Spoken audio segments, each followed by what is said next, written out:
ভারতের ইতিহাসে এক দগদগে একটা ঘটনা যা কয়েক দশক পরেও রাজনৈতিক, সামাজিক, ধর্মীয় সব পর্যায়ে আগুন জ্বালিয়ে রাখে। বাবরি মসজিদ ভাঙা। আজ আমরা নতুন করে ফিরে দেখব সেই ইতিহাস, কিন্তু রাজনৈতিক বিতর্ক নয়। দেখব শুধু দুজন মানুষের জীবন বদলে যাওয়ার গল্প।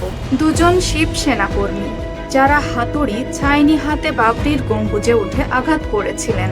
তারপর সেই একই দুইজনেরই জীবন কিভাবে সম্পূর্ণ উল্টে গেল। একজন হয়ে গেলেন মুসলিম, আরেকজন নিজের ভুলের প্রায়শ্চিত্ত হিসেবে 100-র বেশি মসজিদ সংস্কার করলেন। 1992 অযোধ্যা। শত শত কর্মীর ভিড়ের মাঝে ছিল দুই তরুণ, বলবীর সিং ও যোগেন্দ্র পাল। দুজনই তখন শিবসেনার সক্রিয় সদস্য। আবেগ, উন্মাদনা আর ভ্রান্ত বিশ্বাস সব মিলিয়ে তারা বাবরি মসজিদের গম্বুজে উঠে ছুরি চাইনি চালালেন। ঘটনার পরপরই পানিপথে ফিরে তাদের নায়ক হিসেবে সংবর্ধনা দেওয়া হয়। মানুষ হাততালি দেয়। শিবসেনার অফিসে সাজানো হয় বাবরি থেকে আনা দুটি ইট, যেন যুদ্ধের ট্রফি। কিন্তু মুহূর্তের সেই গর্ব খুব দ্রুতই পরিণত হয় শাস্তিতে।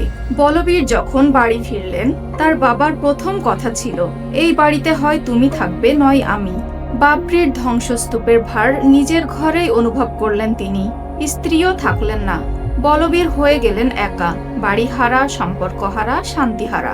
এক সময় শুনলেন বাবরি ভাঙার দুঃখেই তার বাবা মারা গেছেন। এই সংবাদ তাকে ভিতর থেকে চূর্ণ করে দেয়। ধীরে ধীরে তিনি মানসিক যন্ত্রণায় ভুগতে শুরু করেন। কোনো দাড়িওয়ালা মুসলিম মানুষ দেখলেই ভয় পেতেন। ঘুম, শান্তি, স্বাভাবিক জীবন কিছুই থাকেনি। এই সময় তিনি খোঁজ নিতে গেলেন তার সঙ্গী যোগেন্দ্র পালের। সেখানে পেলেন আরও চমকপ্রদ খবর। যোগেন্দ্র নাকি ইসলাম গ্রহণ করেছে, কারণ বাবরি ভাঙার পর থেকে সে তীব্র অপরাধ বোধে মানসিক অস্থিরতায় ভুগছিল। সেই অপরাধ বোধের প্রায়শ্চিত্তের পথ হিসেবে সে বেছে নেয় ইসলাম।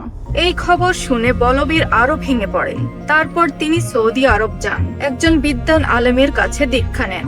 ইসলাম গ্রহণ করে নতুন নাম রাখেন মুহাম্মদ আমির।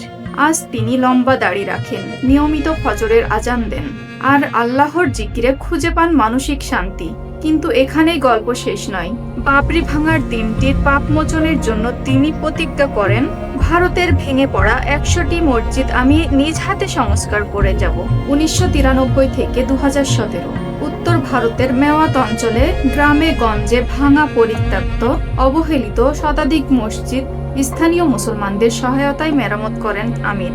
বলবীর সিং, যার হাতে কখনো মসজিদের গম্বুজ ভেঙে পড়েছিল, আজ সেই হাতেই দাঁড়িয়ে গেছে 100-র বেশি মসজিদ। দুই তরুণ একই পথে হাঁটছিল, কিন্তু অপরাধবোধ, অনুতাপ, মানবতা শেষ পর্যন্ত তাদের পথে এনে দিয়েছে সম্পূর্ণ ভিন্ন পরিচয়।